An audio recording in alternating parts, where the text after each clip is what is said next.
사진 출처 엘리자베스 1세의 초상화 챗 GPT 생성 16세기 후반 영국은 정치적 혼란과 종교적 갈등으로 위기에 처해 있었습니다. 이런 암울한 시기에 엘리자베스 1세는 강력한 리더십과 독보적인 통찰력을 바탕으로 영국을 재건하며 역사상 가장 빛나는 황금시대를 이끌어낸 여왕으로 자리매김했습니다. 그녀의 통치는 단순히 권력의 유지에 그치지 않았습니다. 종교 분쟁을 조정하며 사회적 안정을 이끌어냈으며 스페인 무적 함대를 격파하며 해양 강국으로서의 지위를 확립했습니다. 또한 르네상스 문화의 발전을 통해 영국의 세계 무대에서의 위상을 드높였습니다. 오늘날 엘리자베스 1세의 리더십은 혼란의 시대를 기회로 전환한 모범적 사례로 주목받고 있습니다. 그녀의 업적은 단순히 역사적 기록을 넘어 현재의 정치와 사회 지도자들에게도 중요한 교훈을 제공합니다. 엘리자베스 1세가 즉위한 1558년의 영국은 심각한 혼란 상태에 빠져 있었습니다.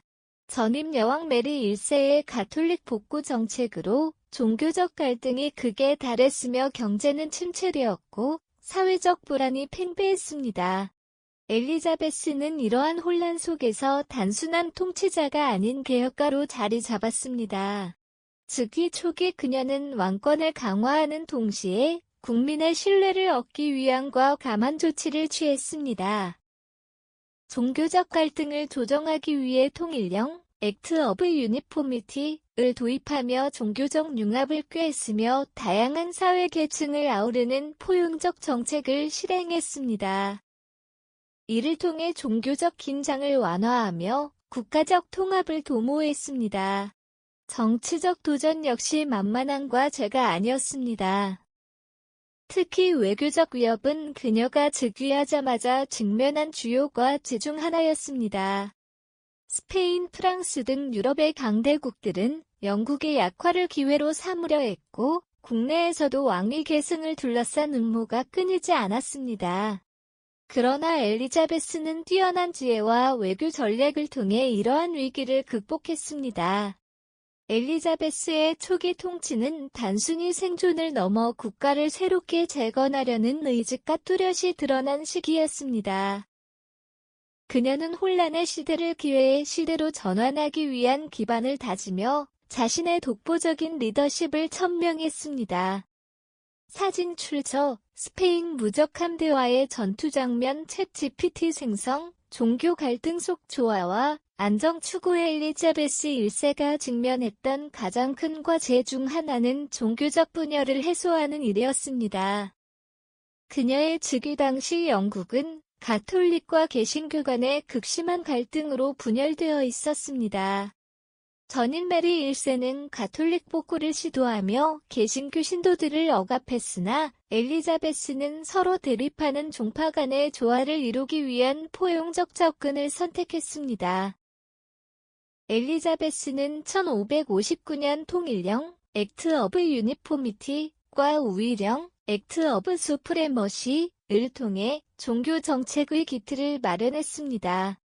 이 법안들은 영국 성공회를 국가 종교로 재확립하면서도 가톨릭과 개신교 신도들이 모두 받아들일 수 있는 절충안을 제시했습니다.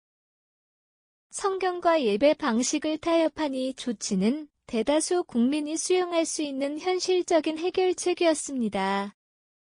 또한 엘리자베스는 종교적 융합을 도모하기 위해 극단주의를 배제하고 종교적 관용을 강조했습니다.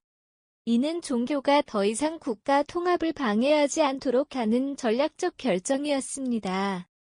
그녀의 중도적 접근법은 종교적 불안을 최소화하고 국가의 안정과 단결을 촉진하는 데 크게 기여했습니다. 이와 동시에 엘리자베스는 종교 문제를 외교적으로도 풀어갔습니다. 유럽 대륙의 가톨릭 국가들과 개신교 국가 사이에서 균형을 유지하며 영국의 이익을 극대화했습니다. 그녀는 때로는 가톨릭 국가들과의 관계를 개선하기 위해 외교적 유연성을 발휘했고 때로는 개신교 연맹과 공조하며 유럽 정세에서 유리한 입지를 확보했습니다. 결국 엘리자베스는 종교적 화합을 기반으로 국가적 안정과 통합을 확립했습니다. 그녀의 종교 정책은 단순한 절충안에 그치지 않고 국가적 갈등을 해결하고 영국의 새로운 황금 시대를 준비하는 중요한 발판이 되었습니다. 외교와 해군력으로 강대국 반열에 오르다 엘리자베스 1세의 치세는 영국이 국제적으로 강대국으로 도약하는 중요한 전환점이었습니다. 그녀는 강력한 외교 전략과 해군력 강화를 통해 영국의 국제적 위상을 높였으며 이를 통해 유럽의 강대국들과 대등하게 맞설 수 있는 토대를 마련했습니다. 스페인 무적함대 격파 1588년 영국은 유럽 최강의 해상 강국으로 군림하던 스페인의 무적함대 아마더와 치열한 전쟁을 벌였습니다. 스페인은 엘리자베스의 종교 정책과 외교적 입장에 반대하며 영국을 굴복시키기 위해 대규모 함대를 파견했습니다. 그러나 엘리자베스는 뛰어난 전략적 통찰력과 결단력을 발휘하여 영국 해군을 지휘했습니다. 영국 해군은 프랜시스 드레이크와 같은 뛰어난 해군 지휘관들의 활약으로 스페인의 침략을 성공적으로 막아냈습니다. 해군의 기동성과 첨단 기술은 스페인 함대를 압도했으며 악천후 역시 영국의 승리를 도왔습니다.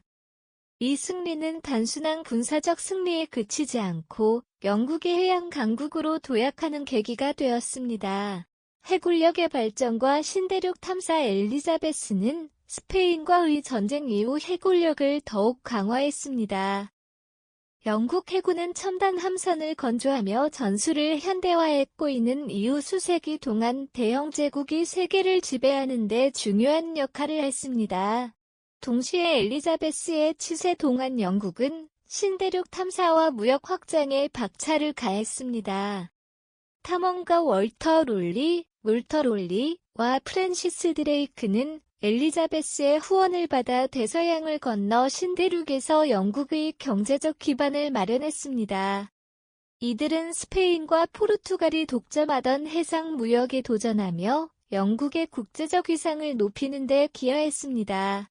외교적 균형과 전략 엘리자베스는 외교 정책에서도 뛰어난 실력을 발휘했습니다.